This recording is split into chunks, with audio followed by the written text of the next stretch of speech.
নীল সমুদ্রের নীলচে থামে।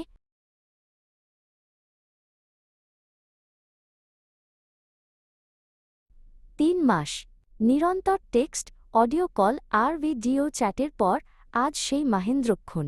সানশাইনের হৃৎপিণ্ড আজ যেন এক অবাধ্য পাখির মতো ডানা ঝাপটাচ্ছে।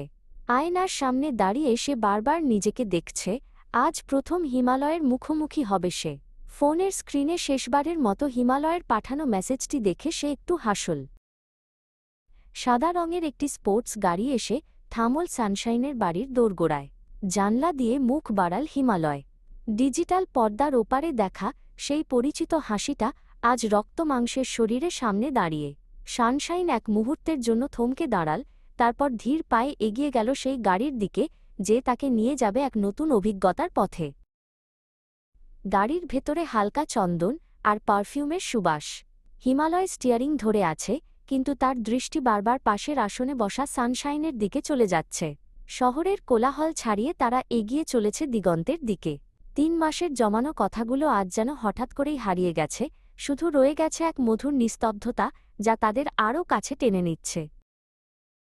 নীল সমুদ্রের গর্জন যখন কানে এল, সানশাইন বুঝতে পারল তারা গন্তব্যে পৌঁছে গেছে। দিগন্ত জোড়া জলরাশি আর পরন্ত বিকেলের সোনা রোদ। সানশাইন গাড়ির দরজা খুলে বালুকাবেলায় পা রাখল। সমুদ্রের নোনা হাওয়া তার চুলে খেলা করছে, যেন এক মুক্তির স্বাদ এনে দিল তার মনে। হিমালয় ধীর পায়ে এসে পাশে দাঁড়াল। তার দীর্ঘ হাতটি বাড়ি এসে আলতো করে ছুঁয়ে দিল সানশাইনের হাত। এই প্রথম স্পর্শ। এক অজানা বিদ্যুৎ তরঙ্গ যেন বয়ে গেল দুজনের শরীরের ভেতর দিয়ে। তারা পাশাপাশি হাঁটতে শুরু করল সমুদ্রের কিনারা ধরে, আর যে বালিতে পড়ে রইল 2 জোড়া সমান্তরাল পায়ের ছাপ। সূর্য ধীরে ধীরে দিগন্তে তলিয়ে যাচ্ছে। আকাশ জুড়ে লাল আর বেগুনি রঙের আবির খেলা করছে। হিমালয় অপলক তাকিয়ে রইল সানশাইনের দিকে।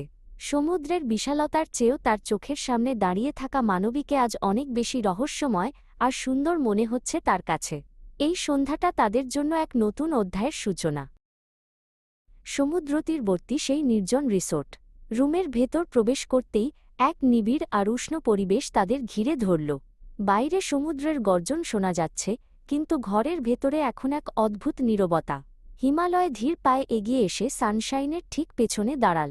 তার উষ্ণ নিঃশ্বাস সানশাইনের ঘাড়ের কাছে অনুভূত হতেই সে শিউরে উঠল। সানশাইনের বুক দুরুদুরু করছে। জীবনের এই এক নতুন অনুভূতি, যেখানে ভয় আর ভালোলাগা মিলেমিশে একাকার হয়ে গেছে। সে আগে কখনো জানত না যে কারো সান্নিধ্য এতটা আকুলতা তৈরি করতে পারে।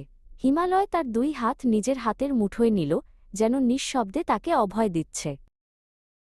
প্রতিটি স্পর্শে লুকিয়েছিল মাসের পর মাস জমানো গভীর আকাঙ্ক্ষা।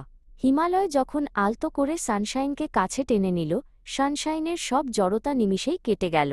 তার জীবনের প্রথম এই শারীরিক ঘনিষ্ঠতা ছিল এক পবিত্র সমর্পণ। আগুনের মতো দাহ্য নয়, বরং বসন্তের মিঠে রোদের মতো স্নিগ্ধ ছিল সেই মুহূর্তগুলো।